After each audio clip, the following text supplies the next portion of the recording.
Hey guys, welcome back to the channel, and in this video we're gonna deep dive into the amazing, spectacular world of the human prototypes. Now, looking back at historical painting, historical books back in the medieval times, looking about 400, 500 or even 600 years, we find these crazily different human beings, if you can call them that, or humans, which have different sort of physical aspects. For example, this sort of being is almost like a human being, but they have no neck, so the face is actually on their chest. And this is just something crazy because some people say that this is just a myth, but actually it is not from my personal point of view, because we see them represented in literally maps and drawings across the world. This is a tribe which is represented in a very detailed way. As you can see here, you have the people there with their hair at their back, their faces, very interesting. A different representation of them, of course, as you can see here. There are different places, and like I said before, even on certain maps, let me just see if I can find the actual map. We have here, for example, that this is like a Mapamundi, a map of the world, quite an old one. Guess what? Even on these, they would put representations of these humanoids, these prototypes, okay, which would have a face on their chest.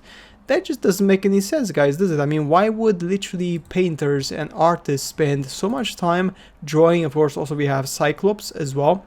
So all these are effectively what? They're failed human experiments. When whoever created humans finished the end batch, the final product, effectively, as in us, the final version, there were lots of prototypes, as you can imagine, and these prototypes were effectively these failed human beings, which had characteristics which you could call them as monsters, but it was just effectively a result of them not fine-tuning the DNA of the creators when they were combining different DNA strands to create the human being. Even here we have the different names. This one is Homo monoculus, one eye, Homo acephalus, alright, Homo pedibus or something, Homo bracci, and Homo finilus, Homo astomus. As you can see here, all of them have different names.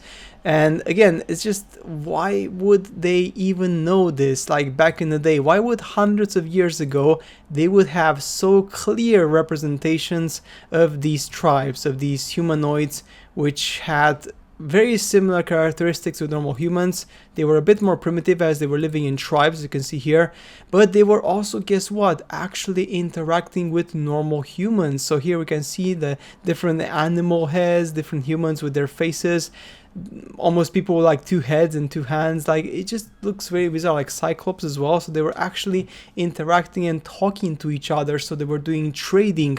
And guess what, the humans, as in the people which had the most amount, as in the current modern Homo sapiens, as in us, they were bigger in numbers. So they basically, what they did is they eradicated completely these people. There was a culling, effectively, there was an actual culling back in the day, and what they did is they just pretty much destroyed this race, as simple as that. I mean, this is just no surprise. I mean, this is happening right now these days. I mean, we've seen this before. We've seen how the war happens and how they effectively, guess what, attack them, kill them, because they are a dangerous species for them.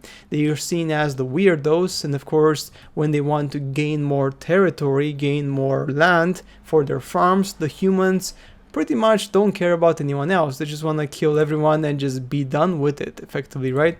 So yeah, guys, that's pretty much the story of our world. Here we have here another representation, which is quite crazy.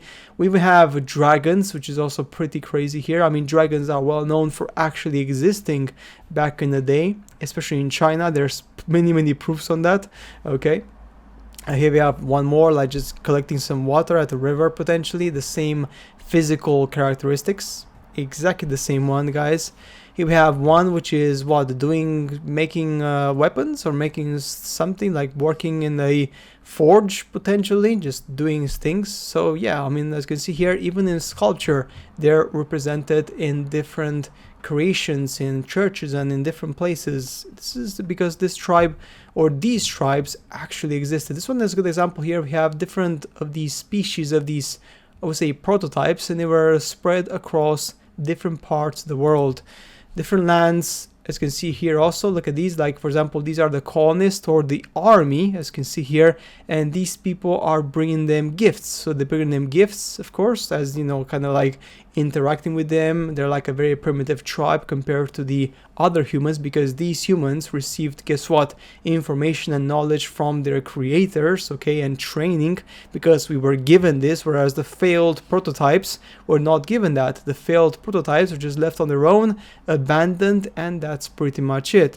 And you can see here that, of course, the human army is much bigger in number compared to just a few of these tribe people, and of course that's why they got pretty much killed and eradicated fairly quickly.